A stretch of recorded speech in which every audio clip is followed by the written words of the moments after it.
Forget the war. Think about how it could be. A new mindset has arrived, where to share has become our greatest power. It is this energy that guides us, will enlighten us, where meaning and purpose is a flame. Burning tight ever so on the planet. Welcome to the human-to-human model, uniting and inspiring leaders globally To build together with meaningfulness and joy. Opening new possibilities for people. Anticipating disruption. Rethinking society. Who will reach their potential because the future is today. Join us to be a sustainable plus 100 world.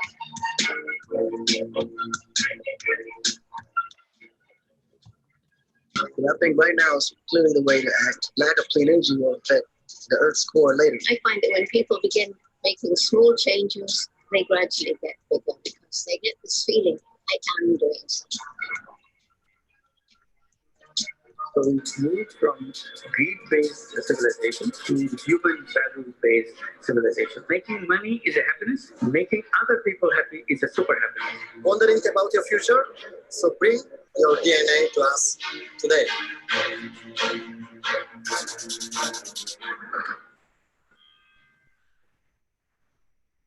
So this was to empower you. And those who didn't yet register to the networking system, please don't forget, yes, after the event. So Cornelius, you can start introduction, okay? And in the meantime, I will put the video live on our website, okay? Wonderful. So now the floor is all yours. Thank you very much, Thomas. Well, I think we had a very successful start this morning, an interesting Asia panel of our colleagues who are a little bit ahead of time during this global eConvention, and we move a little bit from east to west. And now in Dubai, where my base is as the center of the global solar industry, or at least becoming one of the centers of CleanTech. And in the region, we have different guests here. We have a few guests and colleagues from the region. So we have Ala, a CEO from Mustaqbal CleanTech from Jordan, who can give us a very interesting perspective about Jordan, one of the early pioneers and the leaders here in the region. We have a few colleagues based in the region directly in Dubai. Stefan in charge of Sun in Motion. I think there's Neil in charge of QA Energy. Jalel is from France. Nice joining here. And I think also it's great to have Mohamed El Nai from Saipem as part of the group, one of the top players in the oil and gas industry, which however have announced a very important transformation now towards sustainable green technologies. So I think the purpose today is obviously we all participate in many webinars to get some really quality, some first-hand information on what's happening in the market. I think we have a great team of people here around us. Paddy, unfortunately, I don't see him yet. He was supposed to give us a good introduction on generally the market, but we have Dr. Amin as well from Saudi Arabia. Dr. Amin is well known from SASIA, and he's the chair of CleanTech Business Club for Saudi Arabia. So I think we have an equally qualified speaker, definitely, and also to Dr. Amin, welcome on the team here on the panel. So I'm not sure now who can start best, but let's maybe start a little bit more in the western part. Let's start in Jordan with Ala, who is CEO of Mustaqbal, and Mustaqbal has been a front runner in renewables in Jordan and well built, I think, 160 megawatts of solar PV in Jordan and well beyond. Jordan is currently an interesting market, obviously full of challenges. In the distributed solar part particularly, I think there is recently, obviously, like in many markets in the world, a challenge on obviously integration of renewables on grid capacities. I think we will have different aspects to discuss. So if I may, I would love to give the floor to Alaa, maybe just to give a brief overview on what's happening in Jordan and a few of the relevant issues to discuss with him. So Alaa, the floor is yours for now. Perfect. Thanks a lot, Cornelius, and thanks everybody for attending today. As Cornelius mentioned, my name is Alaa Qubain. I'm the CEO of a company called Mustaqbal CleanTech. We're a medium-sized solar EPC and developer. And as Cornelius mentioned, we've been active in the renewable energy space for the last 10 years, based out of Jordan and implementing projects around the region. I think what happened in Jordan is a nice story. I consider Jordan to be one of the pioneers in the region in terms of renewable energy. So in 2010, we had the law or the regulatory framework that allowed people to build solar PV power plants, either from the net metering regulation, where each person that has an electric meter can offset 100% of his requirements using renewable energy resources. The second scheme was a wheeling scheme, where a lot of people who don't have space on site are allowed virtual wheeling or off-site generation. So you can build a power plant somewhere else on the grid and offset 100% of your requirements. And the third scheme was through direct proposals organized by the ministry. This was done by international IPPs and developers that built many hundred megawatts in Jordan. So Jordan over the past 9 years has been growing in renewable energy in the distributed segment and in the IPP segment, but we find ourselves now in a curious and precarious position where we have much more generation than we have demand for electricity.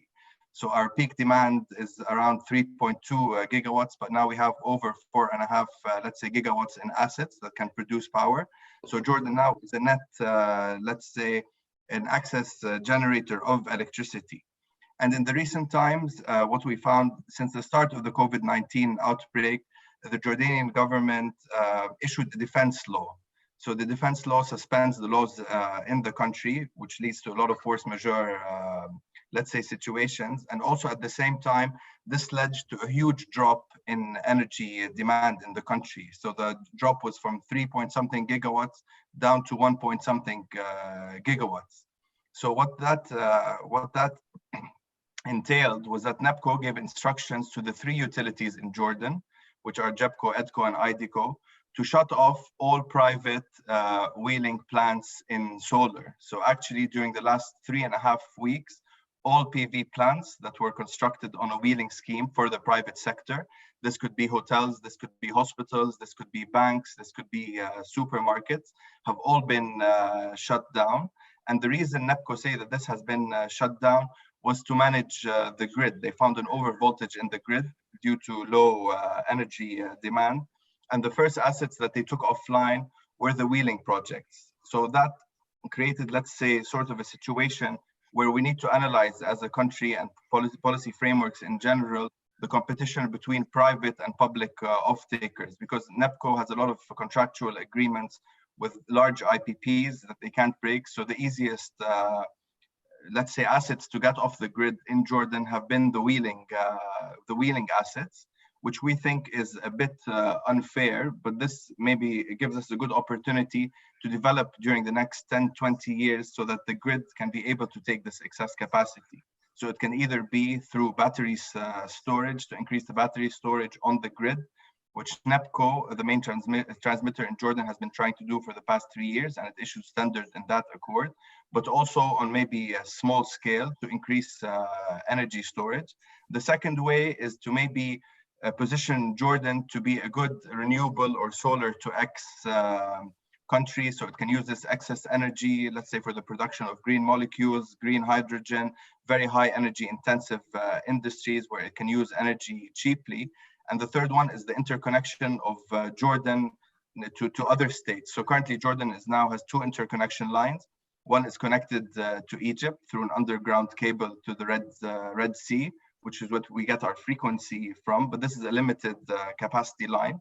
We also have a connection to Syria, but the connection to Syria is currently open. So this circuit breaker has been open for the past 5 or 6 years since the conflict started in the region. So we find ourselves in an interesting position where we can learn lessons to increase grid stability in the future, increase the penetration of renewables, but through, let's say, a smart control system, and increase storage assets on the grid, and try to increase interconnectivity, and try to use this excess energy to produce something, to solar to X. So we find ourselves in this situation. The lockdown in Jordan continues. We expect it to continue for another 2 weeks. So there's still no clarity or visibility on when these private off-takers can have their power plants powered on. And this has effect, obviously, on a lot of people in the industry. First of all, if the EPCs had the 2 years defect liability period, how do they deal with that?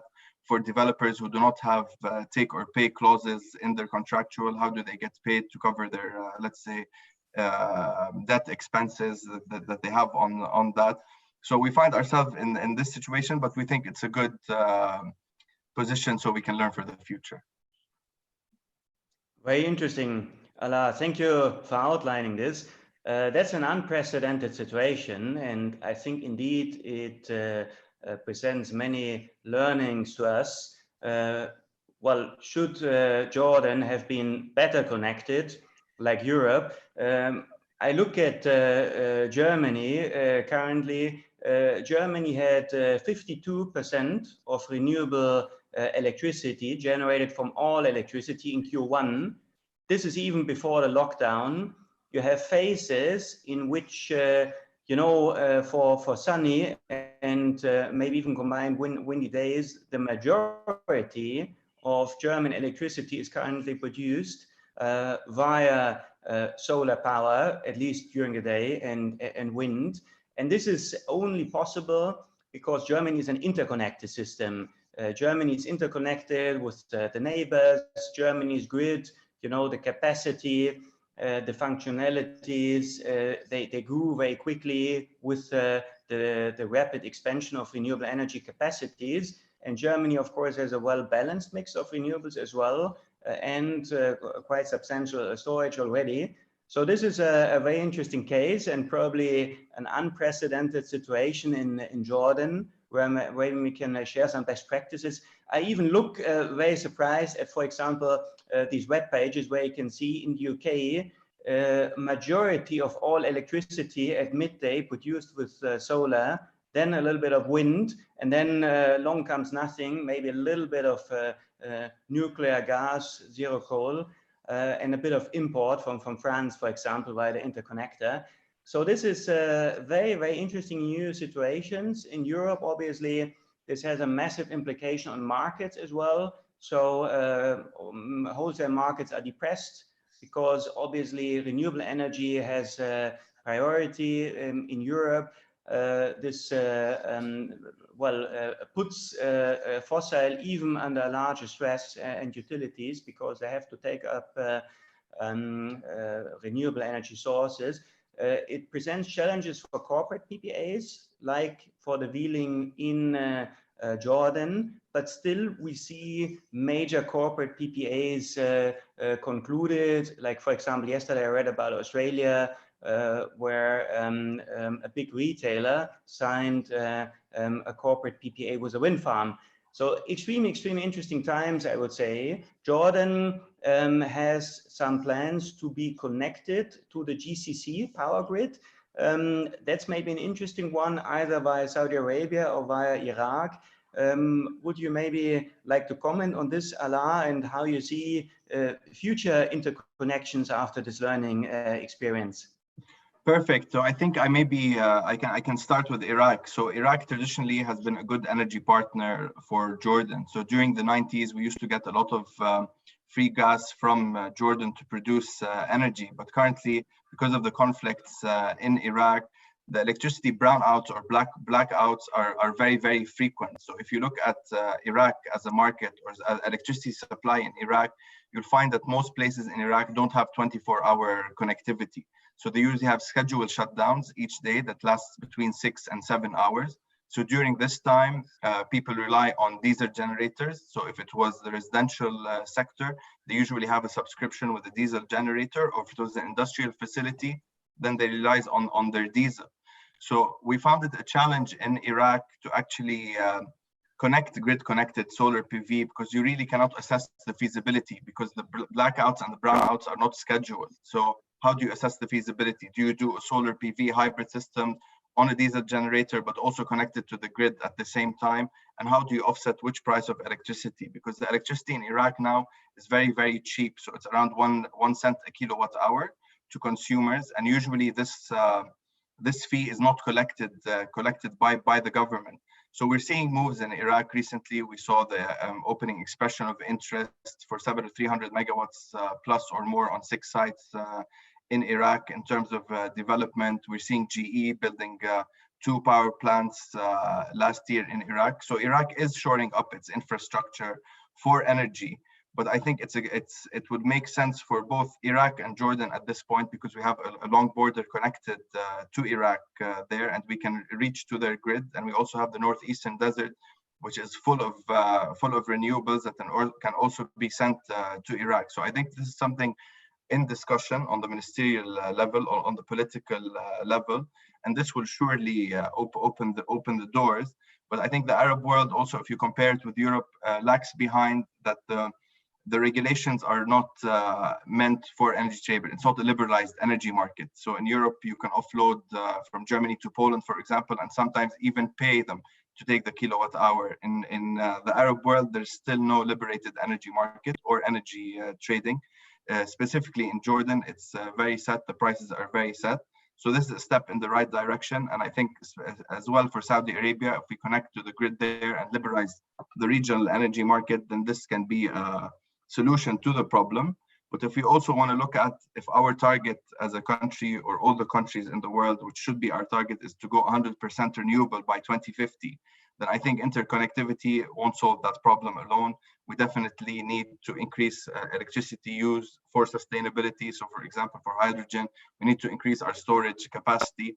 And also the grid operators need to look at renewable energy resources as a backup to the grid and not the hindrance on the grid. Because if you look at RE, they're usually current sources and not rotating machines. So they can provide a lot of grid support in terms of active power, reactive power. So these assets can be used to stabilize the grid and not just take them offline.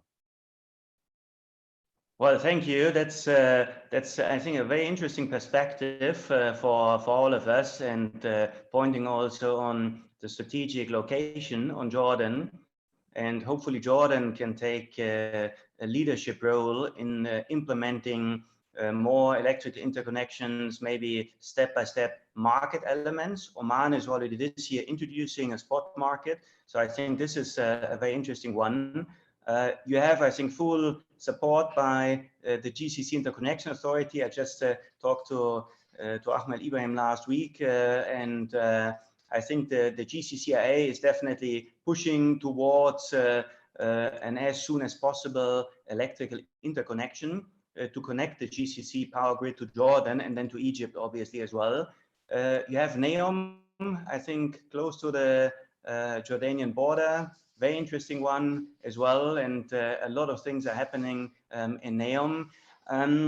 Maybe as last question, can hydrogen, green hydrogen, in the mid to long term play any role in Jordan? Because it would be obvious to produce also green hydrogen by solar and wind energy and use this to buffer, to store electricity seasonally, and maybe even to export green molecules. Absolutely, Cornelius. I think that's a very good point, and this is what we've been working with DII. So we're still in the infant steps of exploring green hydrogen in Jordan, but we see the huge interest from European economies for the demand of hydrogen, specifically green hydrogen, in the future. So I think that's there. So I think Jordan needs to take a deep look at itself. So for example, even when there wasn't the COVID-19 outbreak, we still had excess capacity than demand. So NEPCO had to pay a lot of the private IPPs on a take or pay basis. So they were paying for kilowatt hours, they were paying for surcharges for capacity, but actually not taking that energy. So if a study is done on the whole system for the excess to see the price of storage compared to the price, what they pay the off-taker for the take or pay, then it might make economic sense to store all this electricity. If that does not make feasible sense, because Jordan, although it's a pioneer and exports a lot of good minds and bright engineers, it's also a conservative country. So it likes to see, let's say, pilot projects that do work. And I'm sure anything from solar to X would make sense, and especially green hydrogen is one of the obvious ones. Wonderful. Well, thank you for this, Ala. I just looked at the Q&A. I think there's no specific questions to Jordan or to yourself directed. So I would suggest supply chains. Yeah, on the supply chain, or would you like to comment on any of the questions? Sure. I can comment on that, because let's say we were lucky enough that during this outbreak that we managed to get awarded 17 megawatt contract. So we're actually working on procuring materials. So what we see now is that Chinese suppliers and Chinese components have gone back to business as usual, let's say, compared to the other world. So we're not finding any challenge in terms of, let's say, modules and inverter supply. So we feel the supply chain is working internationally, but then it's going to come down to the local supply chains of delivering material from local ports to site, what sort of permits are required. But in terms of the global supply chain, since the main, let's say, component suppliers of inverters and modules are coming from China, we're seeing that they're operating as usual. Mm-hmm. Thank you very much for this answer. There's a second answer, which I would kindly ask the participant to formulate a little bit more specifically. I think it is on, well, the preferential treatment or not of renewables. I think a major difference between Europe and the region here is obviously in Europe, renewables have always priority to be fed into the grid, which is causing the situations I think we briefly discussed. But it would be good maybe to have a bit of a more specific question to enable us to answer. Well, I think for now, thank you so much, Ala. That was really an exciting perspective. I think Jordan has been obviously a leader, as we all know, and a pioneer in solar and wind, has had an impressive development with the only country in the whole MENA region also successfully deploying, you know, a wheeling regulation and a sizable operating project portfolio of wheeling projects.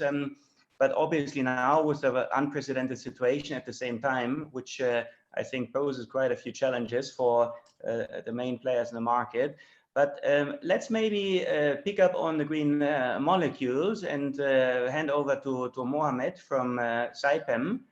Saipem is obviously one of the leaders, the leading oil and gas contractors globally. That's where Saipem's roots are, and in offshore and in undersea cables. We'd be, I think, excited to hear your view on how Saipem is well, managing this massive transformation, particularly in unprecedented times. Some people say this is the biggest oil crisis for 100 years with record low prices. So I assume that it's quite challenging for your group now to manage through this rapid change and to implement new business models in such a challenging scenario. Correct. So thank you, first of all, for having us participate in this discussion.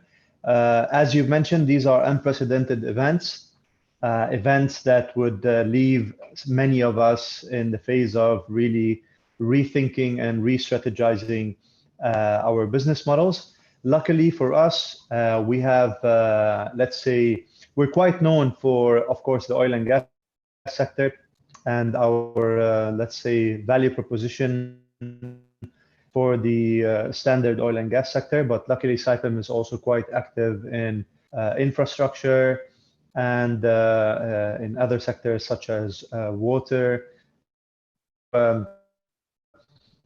How Saipem is dealing with this, of course, luckily we were able, let's say, to obtain and to acquire large contracts in the past year. So our backlog is quite big, and this is actually one of the largest backlogs that we've ever had in operations. So that is, of course, providing us enough buffer to sustain this period. When it comes to the energy transition, we see that this period is a very interesting period for us to really think on the sectors that we would like to, let's say, focus on. Of course, the renewable sector is and has been a focus for some time now. We, in the past period, were trying to, try to, let's say, test the water, try to understand where exactly we want to position ourselves, because naturally a big player like Saipem is not fit in every single type of technology in every single market. So we want to position ourselves in markets that allow us to offer the most of our knowledge to our clients and to our partners. And this exercise really came in very interesting times, because right now we understand that probably where we were trying to position ourselves in the past period makes a lot of sense. So as you know, a lot of the international companies during these times have slashed drastically their capex, their capital expenditures. And for us, we've been working for quite a while now on trying to support existing infrastructure towards optimizing performance, and energy efficiency was one important aspect where we were trying to offer our services, especially in the sectors that we understand quite well. So energy efficiency, integrated, let's say, solutions with renewable technologies is or has been a focus and will continue to be a focus. I listened to some of, let's say, the participants, the panelists in the previous session in Asia, and there was one interesting comment that I found that really matches our let's say, vision, is that the future assets are going to be way more more automation is going to be installed, less human interaction in the field because, of course, of what is happening. But this made a lot of sense even before, because you can think of a lot of these big installations, whether a petrochemical complex, an oil field, or a refinery in many parts of the world. I'm not really referring to, let's say, the Middle East, but in so many other parts of the world are still working with little automation and little advanced process control and little data analytics and little technologies, sustainable technologies integrated. So a player like ourselves who really understand this type of facilities, we've executed numerous amount of projects in terms of revamps and in terms of pushing infrastructure, industrial facilities towards more optimization. But now we really have a more interesting task, is how we can really put the ecosystem to collaborate as one entity and integrating all these facilities together while thinking of renewables as part of the solutions that we can bring on board. And the beauty of all this would be how we can really do all that while allowing our clients to venture without investing, because I think this is going to be a key aspect. CapEx is not available today.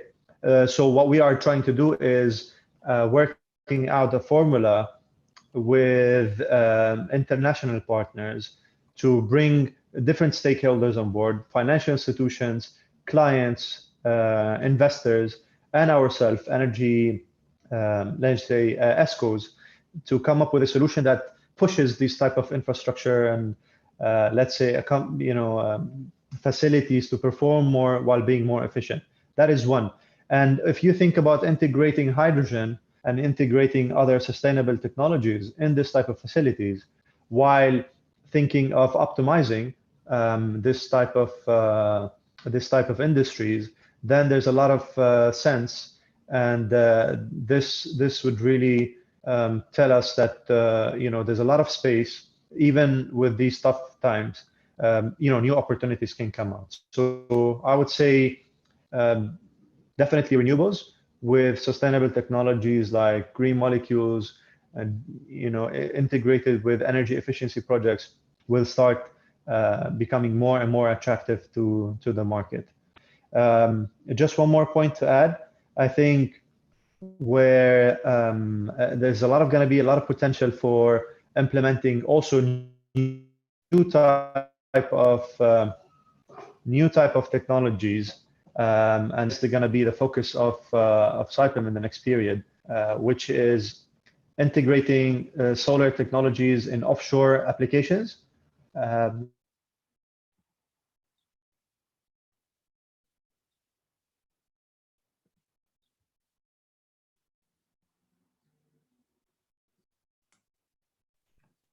Sorry. We have lost you for one moment. Mohammed, you mentioned integrating solar and offshore.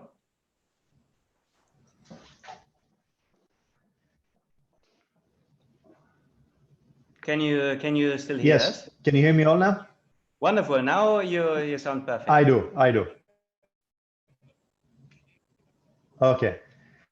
So another technology that we're trying, or let's say another niche market that we're trying to cater to, is of course something that fits our DNA quite well, and that is the offshore sector. So what we're trying to do is integrate our offshore knowledge with the renewable sector, especially when it comes to offshore PV applications. So let's say photovoltaic applications for near coast applications. And that is, I think, will offer a lot of advantages to countries or to specific locations that have a limitation with land, or difficulties with integrating, let's say, PV applications because of restrictions, environmental restrictions, or restrictions because of a geographical location. So this is another niche market that we see we can add a lot of value in. And of course, this will offer a lot of opportunities of collaboration with many other players. And this is something that we are keen to explore and keen to further bring forward. Very good. I think that was a comprehensive overview. Thank you so much. So I understand new technologies, integration with new tech, combining your core expertise, like for offshore, with PV, like floating installations, maybe even offshore wind, these kind of things. Yeah, I think it was a very, very good overview, and good to hear that nothing is slowing down Saipem now in this path of transformation, which is obviously quite historical for the company, which used to be known purely for oil and gas. And I think it's really impressive also in terms of cultural revolution and transformation of Saipem Group, what's going on there. Maybe I saw one question where you might be able to comment. So the energy projections, so the required electricity, let's say in 10 years from now, there's obviously a massive drop now in near-term demand. I think nobody can really foresee how this will impact in a few years from now. But how do you see renewables in the global energy mix with the current situation? Will this maybe even accelerate the share of renewables, or will it present challenges?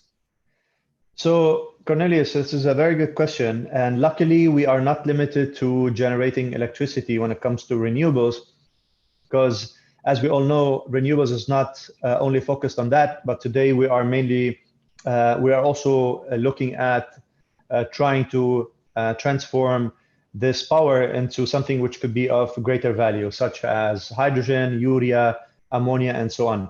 So even if the projections of electricity might not be very optimistic in terms of demands, but the demands for, let's say, more sustainable products such as green urea for agricultural purposes, green hydrogen for the requirements of whatever product that we can bring, whether we can use it for a turbine or whether we can use it for any other molecule.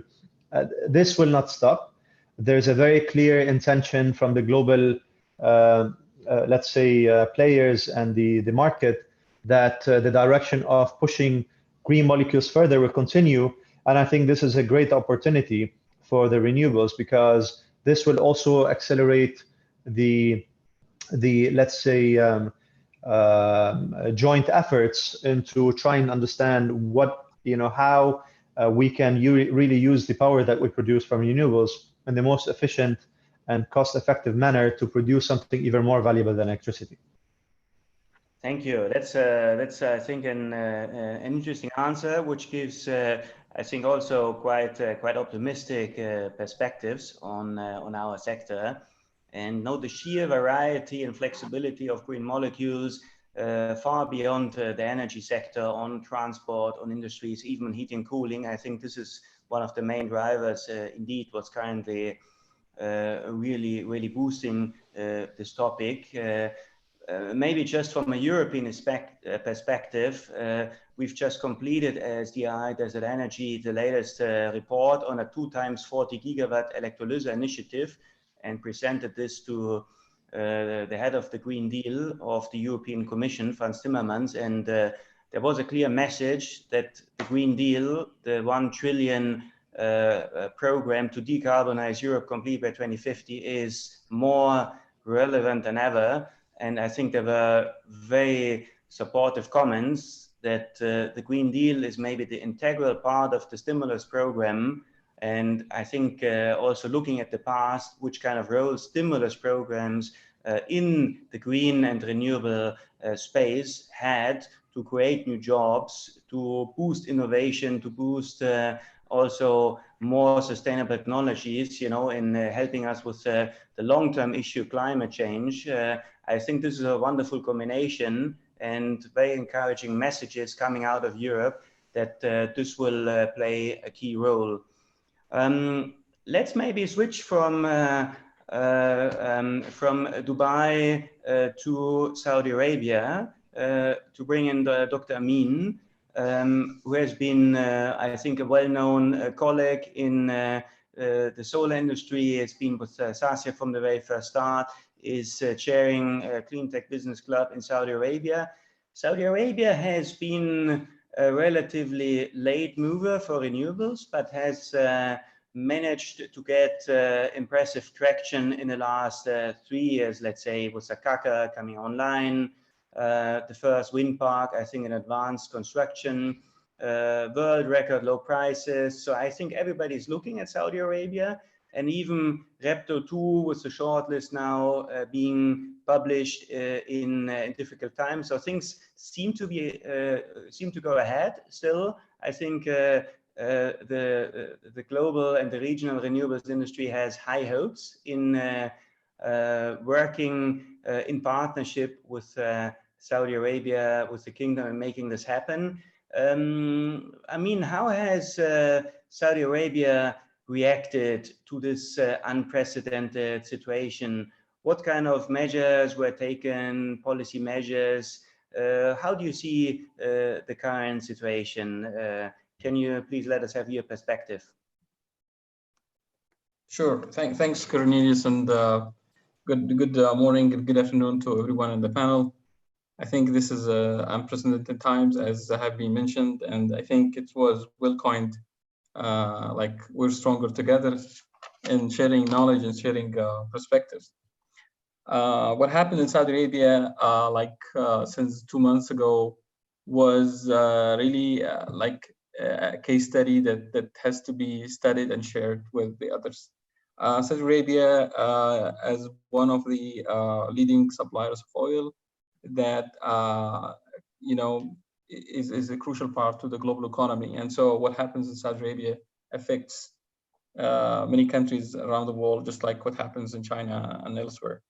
But what's interesting is that when we look at certain different countries, like for example the US, and we see to a certain extent the panic that happened there was due to the lack of taking serious measures to WHO warnings. And so in Saudi Arabia, we've seen that since the early days, there was a speech by the king ensuring that the life of human beings is the foremost priority of everything.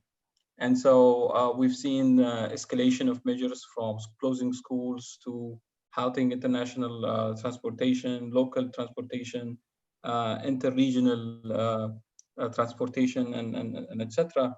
We've seen, for example, emphasis on securing local supplies in supermarkets and deliveries to every home and every facility to avoid panic and avoid hoarding to supplies and overstocking.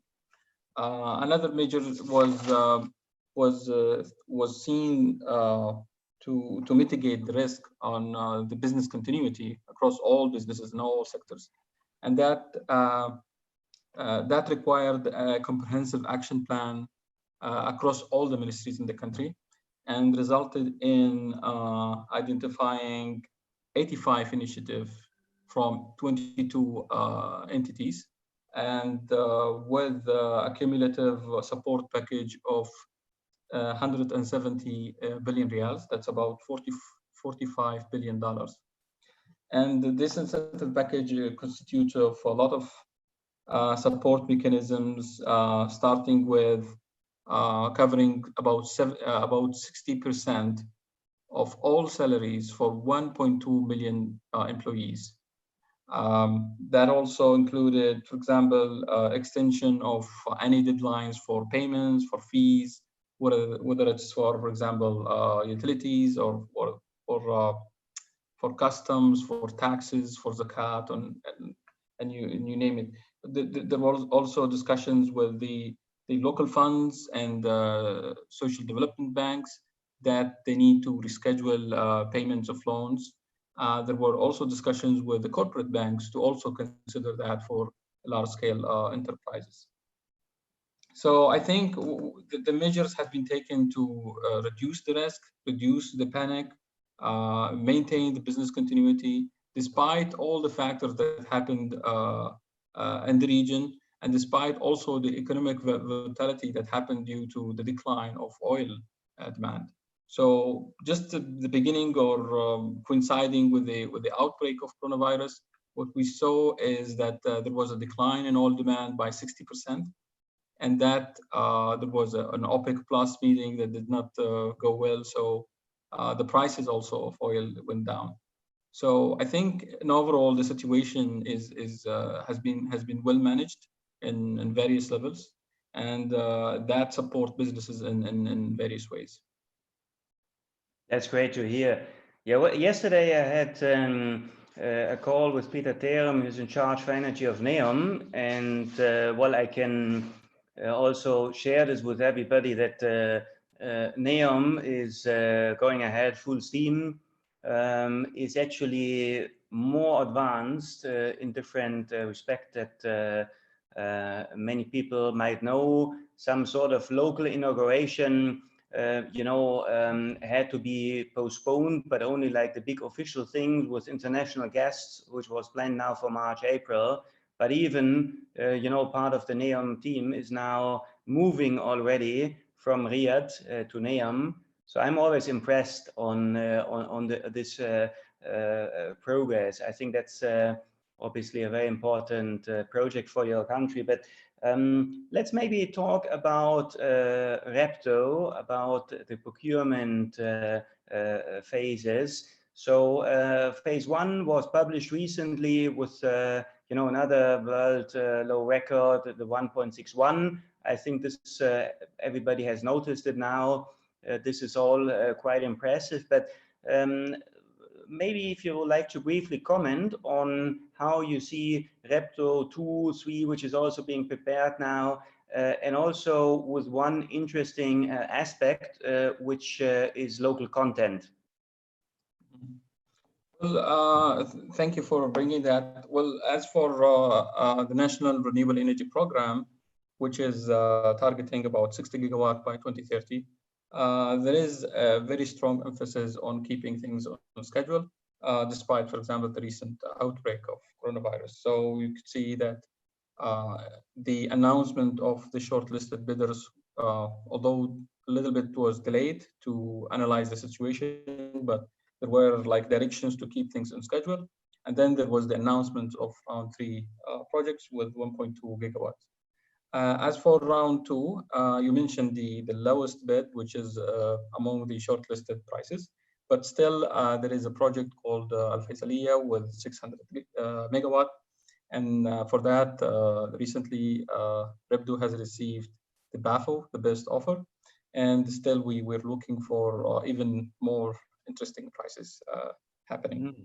As for local content, I think this is another thing that happened since the establishment of REPTO with round 1 project Sakaka and Dawmat al-Jandal.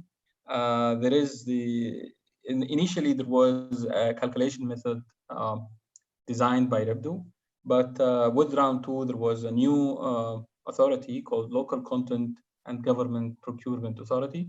And this authority now is the regulator of local content mechanism across all government procurement. And REPTO is working side by side with this authority. And there was an increase, a gradual increase in round 2 and also in round 3.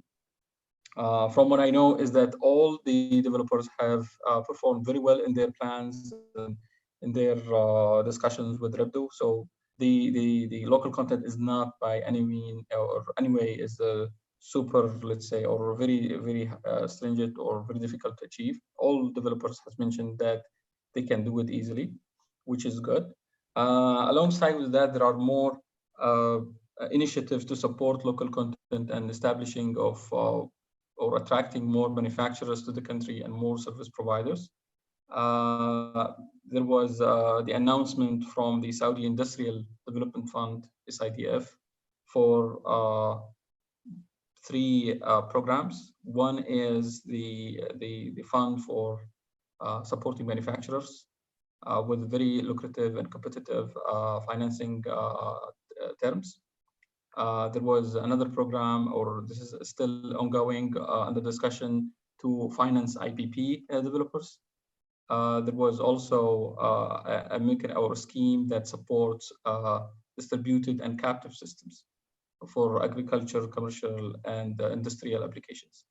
So all of these programs under the initiative called Mutajaddida by the SIDF support the localization and local content to be progressing in the country. Thank you. I would like to also mention that at REPTO, now they're focusing more on what they call the We Supply Renewables portal, which is a sort of accredited and verified list of all suppliers related to renewables, whether they are from the key technological components of the renewable energy technologies, or whether it's relevant technologies or relevant materials related to construction, for example. So I urge all suppliers to look at that portal and register there so that they will be notified about any announcements in the future. Mm-hmm. Yeah, that's a very interesting pieces of information, I think, for the whole group. Maybe as well, last question, no news yet on the net billing regulation, how they call, I think, the net metering in Saudi Arabia, right? Well, with regard to distributed systems, I think in February 28th, there was an announcement from ECRA related to that. And I think referring to the previous small-scale solar PV regulation, what was missing at that time was the tariff or the offtake price. And that was something very long waited by the industry and the market.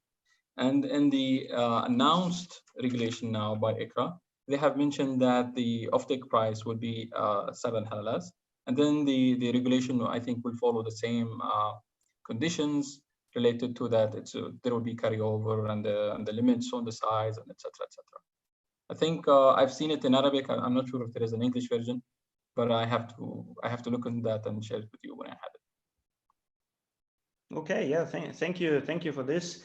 Probably also very interesting upcoming market segment, which has been extremely successfully developed, including also the wheeling regulation in Jordan, which has been to some extent successfully developed, at least until recently, in Dubai, and is probably quite of potential in Egypt, but with some challenges once Morocco will finally open low medium voltage. But I think Shams Dubai is quite an interesting topic, and this brings us nicely to Stefan, who is CEO of Sun in Motion, one of the top EPC contractors here in this field.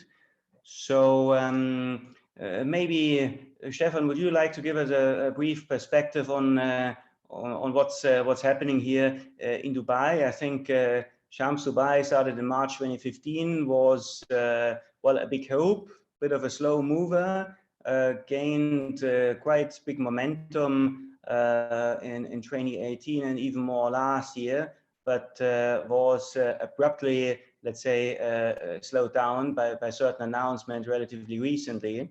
And I think the cocktail of recent unfavorable regulatory changes, and I think in Dubai we have at least a temporary discount on the DIVA bill of 10% for both residential and commercial and industrial consumers. So can you please give us your perspective on how you see the current market environment here in this challenging situation? Sure. Thank you, Cornelius. Hello from Dubai to everyone. So Sun in Motion is a EPC company, as Cornelius said. We are specialized in the residential and commercial segment in the MENA region, but a strong focus on the UAE. And when we started in October 2017, the market was growing very, very strongly. 2018 and 19 were quite strong years with a lot of projects developed in the multi-megawatt segment as well. And then recently there was announced by DEWA that the market, there's a cap for projects to 2 megawatts. So every project above 2 megawatts is not going to be accepted anymore. There were a lot of projects developed in that segment. So 5 megawatts, 10 megawatts, all mostly rooftop. All ground-mounted projects as well are not going to be approved anymore. So only solar car parks, they have an exception. So that brings companies that have worked in that perspective into quite a difficult situation. A lot of work has been done. A lot of tenders have been floated for the multi-megawatt projects. Solar lease is very strong, has gotten extremely strong in this region. So all the solar lease companies as well are facing a big situation because of that cap.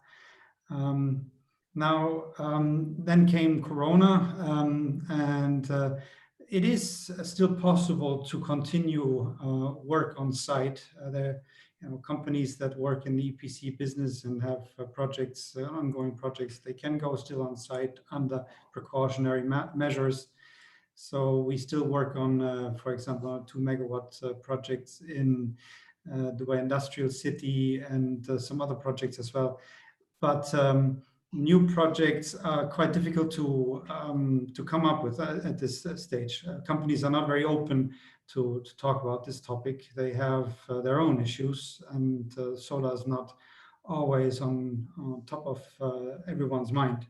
So even though we are continuing with all these projects, they're going okay, and the supply chain is also secured. So our modules mainly come from China, our inverters come from Europe or China.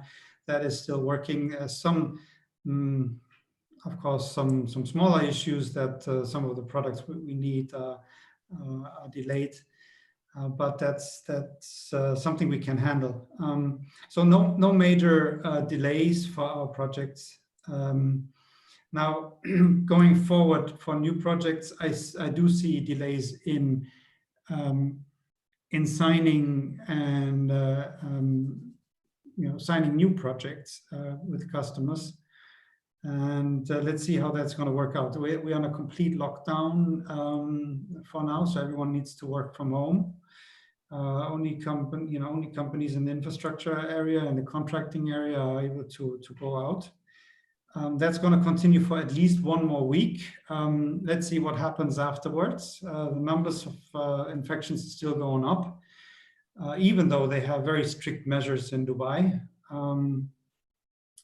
So for Sun in Motion, we're okay. We are continuing with our projects, and we are also looking into other regions. We are looking into Egypt. We're looking into Jordan. We're looking into Saudi Arabia potentially in the future. We already have some interesting talks with clients in that region and with partners in those regions. So looking forward for continuing on that to overcome this rather difficult situation, of course. Yeah, thank you for this. So I still see you quite moderately optimistic on Shams Dubai and the future. So it's good to hear, let's say, a relatively, hopefully also realistic and not only optimistic assessment of the situation. It's for sure a quite challenging one, particularly looking at the key challenges on Shams Dubai, which has been probably also the lack of decision making and the lack of long-term thinking of certain clients to sign up. And this obviously combined with more uncertainties on the business case side, being maybe not continuously increasing, but potentially even partly decreasing electricity price. So it's probably not an easy cocktail to provide further opportunities in Shams Dubai, is it?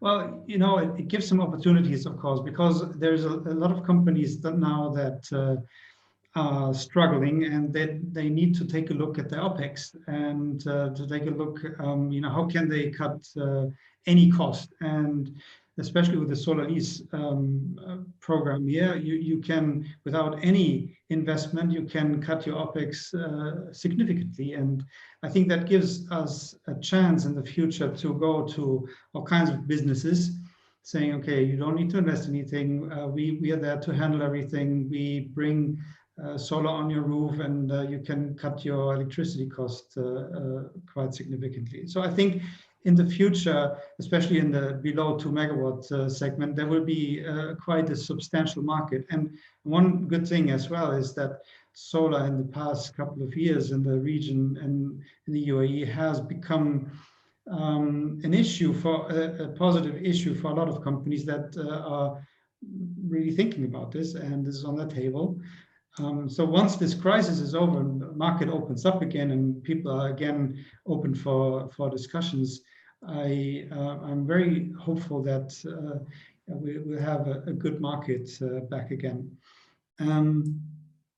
So that is the optimistic part. The not so optimistic part is, of course, because of the cut of tariffs, even though it's only temporarily of 10% in the DEWA price, gives some uncertainties, because people can say, you don't know if the prices are going to rise on a continuous basis. What we've always been saying, that electricity prices will go up, and that solar, of course, not only because of that, but makes sense, and this is in the calculation of all the solar lease companies as well. So this is, of course, a bit of an uncertainty, and there's regions in the world like Egypt, for example, where probably not only a short on a short-term basis, or long-term basis, maybe the electricity prices will be lower than before. So that is, with the oil price down like it is at the moment. So that's to be seen how this is going to develop. But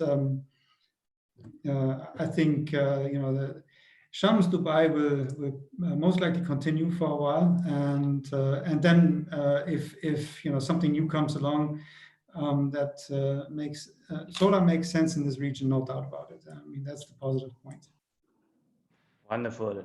Yeah, well, thank you so much for your viewpoint. I think this is much appreciated by everybody here. Let's bring in another colleague from Dubai. Neil is CEO of QA Energy and has been active in different fields.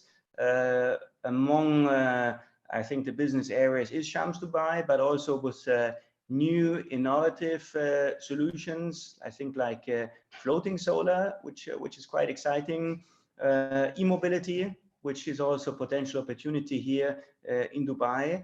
And let's maybe hear Neil's point of view on Shams Dubai, on particularly the UAE. Neil, the floor is yours, maybe to give us just a brief on your perspective. Thanks, Cornelius. Look, I tend to agree with a lot of what Stefan said, but I think a lot of the misconception about the Shams initiative is it is very Dubai-centric. It's not necessarily representative of the UAE. Now, when we started our business back in 2017, the figures that we put down as part of the business plan were very much modelled on the Shams initiative and what we see in Dubai. But the long term was always much bigger than that. We had a short, a medium, and a long term revenue stream. The short term was always about servicing Shams Dubai. The medium term was much more integrated technologies into buildings, BIPV and MIPV. And the long term was all about new mobility, so green initiatives such as fuel cells, green hydrogen, EV, and autonomy. Now, we currently dabble around in all of those fields because a lot's changed in this region. But the core of our business is still providing mounting systems to the likes of Sun in Motion and EPCs. And what we found when we first entered into the market was Shams was relatively new. It was in a state of flux. The people within the organization were changing. Nobody really knew who had a handle on the regulations. Was it Etihad ESCO? Was it DEWA? Was it Dubai Carbon? And all of that took time to figure out. But I think a lot of people forget that it's still relatively new. Shams Dubai was launched in 2015, but it's only really started to shape itself over the past 2 or 3 years. So we're at the brand new kind of formation stage of what Shams Dubai looks like. What we've started to see, certainly over the past maybe 3 or 4 months, is the other Emirates now starting to develop their own solar journeys. And what do they model it on? They're taking parts of Shams Dubai that are good, and they're looking globally at other bits that are good, bad, indifferent. And they're all forming their own version of what a solar rollout should look like. And RAC are doing something very similar at the moment. Now, for us as a mounting systems business, when you enter into a business that's predominantly roof mount, the margins we can make, the projects are relatively small. The only caveat to that is when we actually looked at the size of the projects in the UAE, they were quite large for roof mounts. I mean, you don't go to Europe and very often see a 6 or a 7 meg roof mount. Most of them are 2 or 3 meg at most. For us, it was always about different technologies such as ground mounts. We looked at trackers somewhat, but also things like floating, which makes our part of it a much bigger percentage of the overall package. And we knew that would never be Shams Dubai, but we did know that as Shams kind of formulated itself, and a lot of the regions then started to look at what Shams was doing and model their own solar journeys on what Shams did, that we would see a different market developing. And we've seen that now. Oman's much more ground mount focused. Ras Al Khaimah will be primarily ground mount focused. Saudi is a huge opportunity for ground mount. So every one of these markets around the region is different. And I come back to the same point about Shams Dubai. Shams Dubai is Dubai. It's not the UAE. Abu Dhabi doesn't really have a policy at the moment. It's starting to develop it. Nobody really knows what that looks like. So we've we're quite fortunate. I think most of the people in the industry here are quite fortunate in that they are fairly small businesses. There are some bigger than others, but it does make you quite reactive to where the market's going to go. And we've had to do that in our core business, as I said, which is mounting systems. And I think when something like COVID comes along, it tests everybody, because everybody has business mitigation plans in place, but nobody could have predicted a global pandemic. If you read some of the rhetoric around what the US is saying at the moment, perhaps some of us could have predicted it, but how do you plan for that? So businesses around the globe are having to change the way that they do business because it's been thrust upon them. The smart businesses around the globe are seeing it as an opportunity, and how can they diversify? How can they position themselves to be strong coming out of COVID-19? And I think smaller businesses are much better prepared to do that. It's interesting when you've got businesses such as Sapiem and Mohammed talking earlier about how they started to position themselves before COVID-19. But then I think the bigger oil and gas companies have been forced to do that anyway, because they're working in a field that will ultimately diminish. We're all in the renewable space, and we often forget that whatever that commodity is, whether it's gas, coal or oil, there will come a day when it disappears. Now, when we set up our business, it was never about what our market looks like in 2 years or 3 years or 5 years. It was what it looked like in 20 years, 30 years, 40 years. You don't really get that from small businesses, but you do get it from oil giants like BP, Sapiem being one of them, Aramco. These guys understand that at some point, the commodity that they trade will run out. So a lot of the smarter ones are now making moves towards what is next. Is solar next? Is hydrogen next? What will be the next big thing in terms of what we're doing?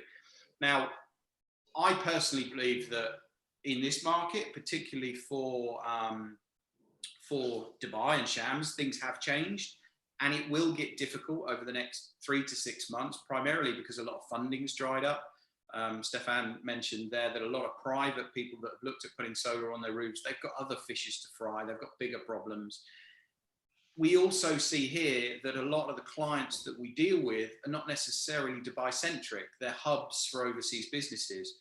So we often suffer from the fallout of an overseas business. If you take somebody like IKEA, IKEA is obviously a huge global organization. It has business operations here, but it also has operations elsewhere in the world. And if they suffer, the rhetoric is maybe that the Dubai end of it suffers.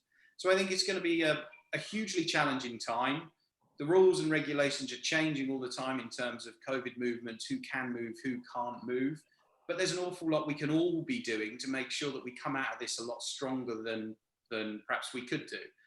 There is unfortunately a lot of organizations here that just see a kind of quarantine as a time to put your feet up and catch a bit of sun and sit by the pool.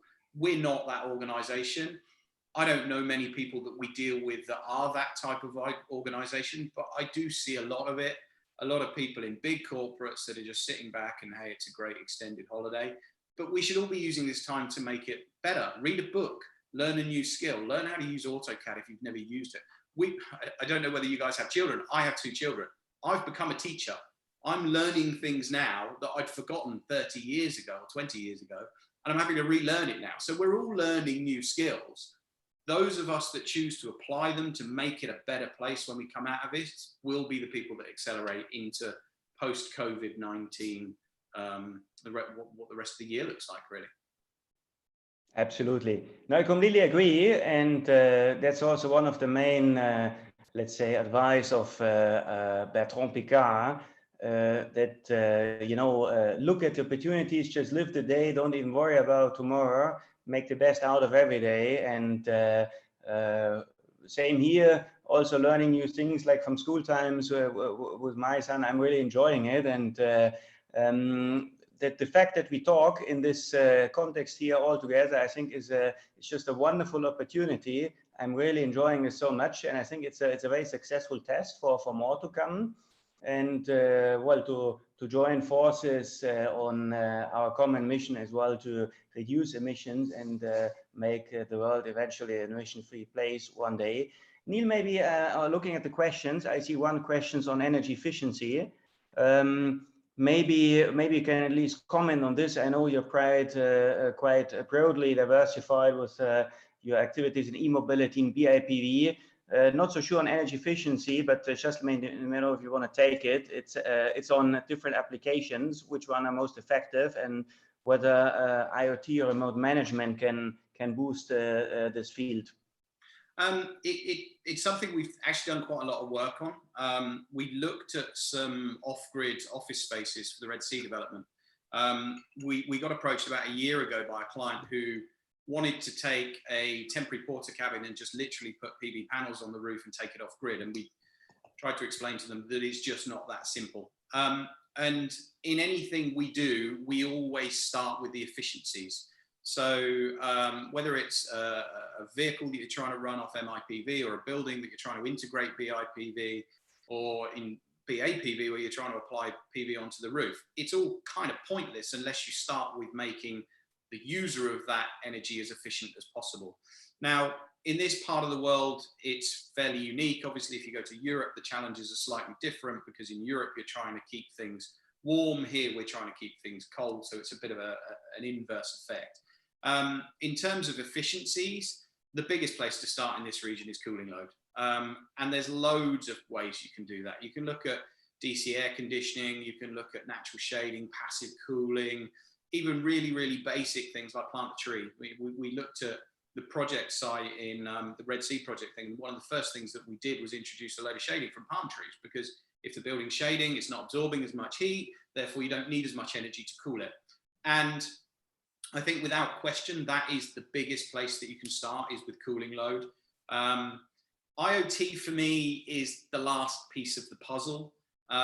When we looked at those off-grid offices, the first thing that we did was take the whole thing apart. We reconstructed the envelope out of thermally efficient products. So we increased the U values of the walls. We took all of the air leakage out of it. So we had triple air seals around all of the windows to make sure that any of the cool air wasn't escaping out. So we had effectively a fairly sealed, thermally efficient airtight box. We looked at active solar shading. We had some smart glass that was tracking the sun and literally shading the building as the path of the sun moved around. And as the path of the sun moved around and the shading came in, the lux of the lights would go up and down. That's where the IoT stuff really comes in. It's the jam in the sandwich. It's the thing that makes everything work together. We actually had to have IoT in that project because we were so energy critical that we even had things like IoT controlled plug sockets, where if you plugged your phone in to charge it and there was X amount of energy left in the battery and it needed for a cooling load, the IoT brain would turn off the plug socket and prioritize the cooling load. So IoT is important, but the efficiencies that you get from IoT in a villa like I'm sitting in now are so minimal.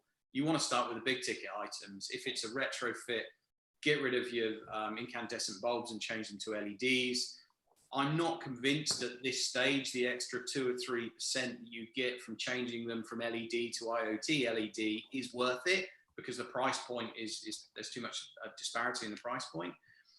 Cooling loads, a lot of it though is really, really simple. Just look at things like pre-cooling. I've got a neighbor of mine who is a building services director for WSP, and he bought his villa recently. And in these villas, we have extract fans in all of the bathrooms that in the middle of summer is sucking all of the cool air out of the bathroom and ejecting it onto the roof.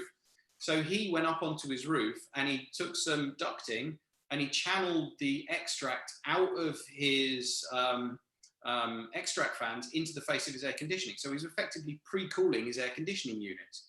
That's a bit of PVC pipe. It's really, really not that clever to do, but you have to start with the big ticket items. And if you're going to go completely off grid, then it's every single thing that you do that uses energy. And this is back to the teaching thing. This is something I do with my children. Every single incremental counts when you're trying to go off grid.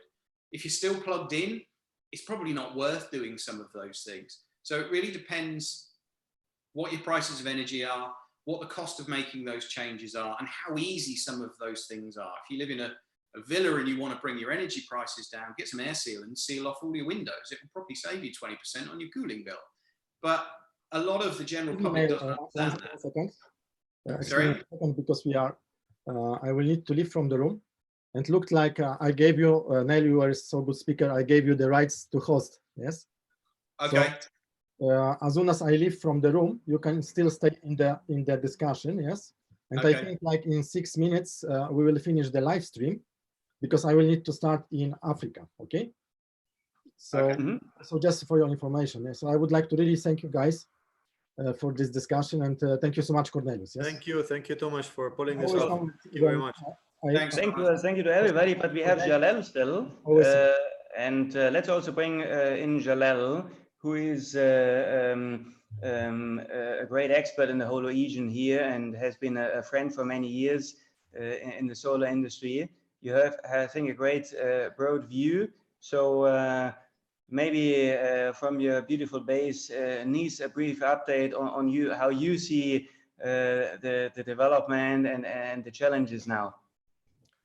Hi, hello everyone. Yeah. So I think you know, the good news is if we look at the Middle East right now region, between solar and wind, we have about, I think, roughly 7 gigawatt installed in the region. I think solar is about 5.6 as of last year. So probably we'll add another gigawatt this year. So that's just solar, both PV and CSP. And I think in the wind, we're roughly probably 1 gigawatt. And there are a lot of projects that are being built in Saudi and in other GCC countries, and I think Egypt also. So from that angle, I think we came a long way, you know, from a few years ago when renewable was just PowerPoints and you know, talk, especially on the solar and wind. And we see a lot of projects. I think some of the speakers before me talked about you know, the pipeline and some of the bids, like in Saudi Arabia, which obviously will be one of the largest markets in the region. So we're very optimistic about the market. And I think if we look at the different regions, there is a lot of learning that needs to be shared across you know, the different countries. And this is really important to accelerate these new projects. I think from a cost point of view and the pricing, obviously, from downstream, you know, the project, the kilowatt hours and LCOEs are really moved very, very aggressive, and it's setting basically the level for the rest of the world here in the Middle East. So I think that's very important also as this market is developed, and you know, we're talking about 600 gigawatt just in solar that was installed for the last few years, and I think the market will be much, much larger in the next 10 years. So this is probably my take on this, and thank everyone for joining this this seminar, and thank you. Wonderful. Well, thank you so much, Jalal. I think we had quite active participation. There was a number of interesting questions as well. I think we've answered most of the questions. There was one on consolidation. Of course, this interesting discussion, we could continue for quite some time, but I think we are also at the end now, and there will be other interesting sessions. I can encourage you, of course, to participate. Maybe also with some interesting active questions at the other sessions. The program for the whole week is online. We have, I think, a wave of really interesting panels with exciting people from different continents. So it's really a global event. We have some interesting technology sessions, like, for example, on hydrogen upcoming. I think that's tomorrow. We have startups. So I think there's really a lot. I see Eike as well currently. Eike, would you like to say something? Yes, I would just like to thank you so much, Cornelius. I think this was an excellent session, very well prepared. I would like to thank all the speakers, and I can tell you a small secret. If you use the conference website, don't push on stream, because stream will not give you what is going on. If you want to enter a certain session which is going on live, you should go into schedule and then push on the active session, and then you get the live image. Then you don't need to use Zoom and go into the special session. just as a participant, you can see all the sessions when you go via the schedule option. But I think, Cornelius, congratulations. This was a very, very, how should I say, productive and constructive and interesting session, I think, for everybody. And this is, of course, thanks to all the speakers. Thank you, Heike. Well, then from my side, I think the session was a really exciting one due to you. So thank you so much for your contributions, for being available extremely at short notice. So this was organized basically in a week, we can say, in a matter of days. So I think it was a very interesting experiment. I've enjoyed it very much, and hopefully we can have more of this and maybe some sort of online networking and other functionalities.